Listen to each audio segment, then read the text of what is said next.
I have a man crush on Evan Mobley. That kid is going to be Tim Duncan. When I saw him play, I'm like, this is going to be a new age Tim Duncan, and he has not disappointed me. He's going to be the best player in that series. And we're thinking about Julius Randle and Jalen Brunson and Donovan Mitchell, and that kid is going to show up and turn the show out. I think Cleveland wins that series because they are a much better team than we actually give them credit for. I think I agree with you on everything you said about Evan Mobley, except Donovan Mitchell gonna whip that ass in this series. I'm gonna go in there and say, "Oh, y'all wanted me? Oh, that's right. You should have got me there." Revenge tour, all revenge tour for the team he never played for. Oh my God, he's going to go insane, I think, in that series, and that's good. But it's good. But Brunson's going to be great too. So that's why I think it's two good teams. I agree with that. I think Cleveland's better, but I think it's going to be a really good series, and I could see that going 6 or 7 just because, Cleveland, that Cleveland group, that team has not been in the playoffs together, and it might take them a game or two to kind of figure it out. But what happens if they do win it and the Knicks pass on, or Knicks could have got Donovan Mitchell? He ends up going to Cleveland. Cleveland right. beats New York in the series. Like, does New York just combust? I mean, clearly Stephen A. Smith is going to have a heart He's attack. going to go air. red on television. His face In the is words going of to the go great pink. Leon Carter, he going to glory. Yeah, that's. Is it more fun when the Knicks are good enough to be disappointed, or is it good enough, or is it more fun for the Knicks to actually be good?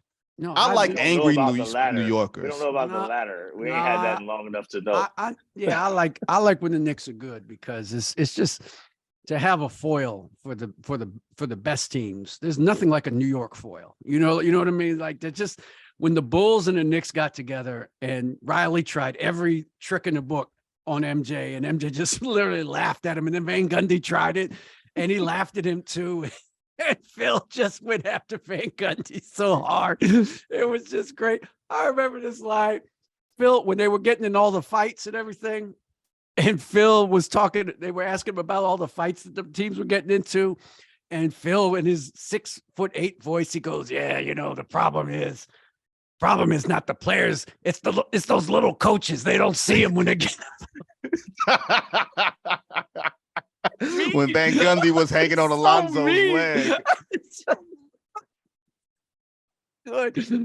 So the theater is just so great when the Knicks are good, man. It's unbelievable. Alonzo's leg, hanging on Alonzo Mourning's leg. That's the best post games ever when the Knicks were in the fighting mode and when they got in a fight with Miami, and we were in the arena, Miami arena, till 3 a.m.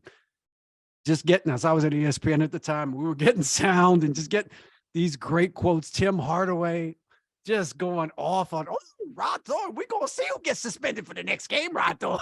It was just great. Just calling the league. Can you see any of these players calling the league out like that? We don't have characters anymore. That's what I loved about the league. These dudes are too corporate. He just started rattling off names of people that came off the bench. Oh, Alonzo. He was like Patrick Ewing, Larry Johnson. He just they wasn't making enough money to lose back then. Had to get suspended. Can you imagine Steph going on the microphone after a win or a loss and saying, "You know what? Mark Tatum, Rod Thorne, Kathy Barons, all you minions in the league office, we gonna see how y'all gonna play this one." Fantastic. God, I love the league back then. It was fantastic. It was so good. So if I were so lucky.